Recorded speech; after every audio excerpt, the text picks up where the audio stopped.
The World of Eric Milton Nicholls. This is a biography documentary about Eric Nicholls' life and work with the Griffins. Packaged in 4 episodes, each 1 hour long. A must-have set for the collector of historical, architectural, and social change in Australia across the interwar period. What is it like to live and own a rare and iconic piece of Australia's heritage? There are these sloping garden bed walls. Australian Institute of Architects, the Register of the Art Deco Society. Walter Burley Griffin's winning combination of Sydney's natural coastal landscape, open-planned roads, and thoughtfully designed homes in the suburb of Castle Crag. The popularisation of local councils' means of waste sanitisation and landfill reduction with the emergence of a new incineration process. And he offered my father a full partnership at that time.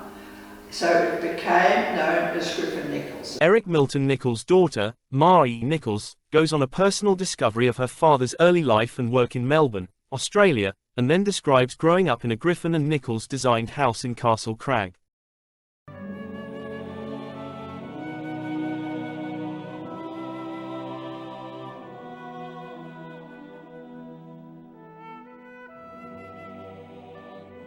What it was like to work in Australia through the Great Depression and 2 World Wars.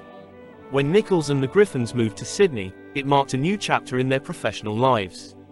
Nicholls' decision to keep Walter Burley Griffin's name in his business after Griffin's death was a tribute to Griffin's profound influence on Australian architecture. This gesture also highlighted Nicholls' respect for Griffin's vision and his commitment to continuing that legacy. Victor Bradman, brother of the famous cricketer Don Bradman, he was also a cricketer. And did I hear you once say that there was a cricket pitch? There was a cricket pitch here on the property. They are quite a distinctive lozenge shape.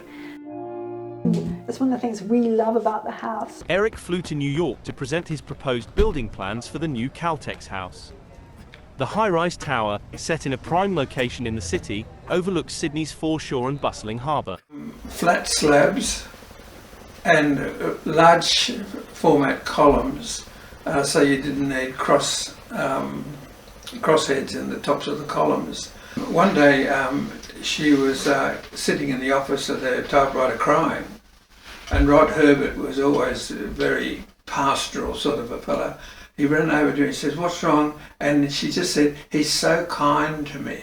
Of the 5 directors of Kosciuszko Threadbow, Tony Sparrow, Charles Anton, Jeffrey Hughes, Eric Nicholls and Diane Reid. He got Threadbow off its feet because there was not enough money. Sastrugi Lodge was designed by Eric Nicholls in 1958 around a unique coupled curved plan and constructed the following year. Watch Eric Nicholls' religious and educational beliefs grow and flower in his rather short but busy lifespan, contributing to a lasting impact on Australian heritage and education. He worked very hard during the 50s to establish the first Rudolf Steiner school in Australia.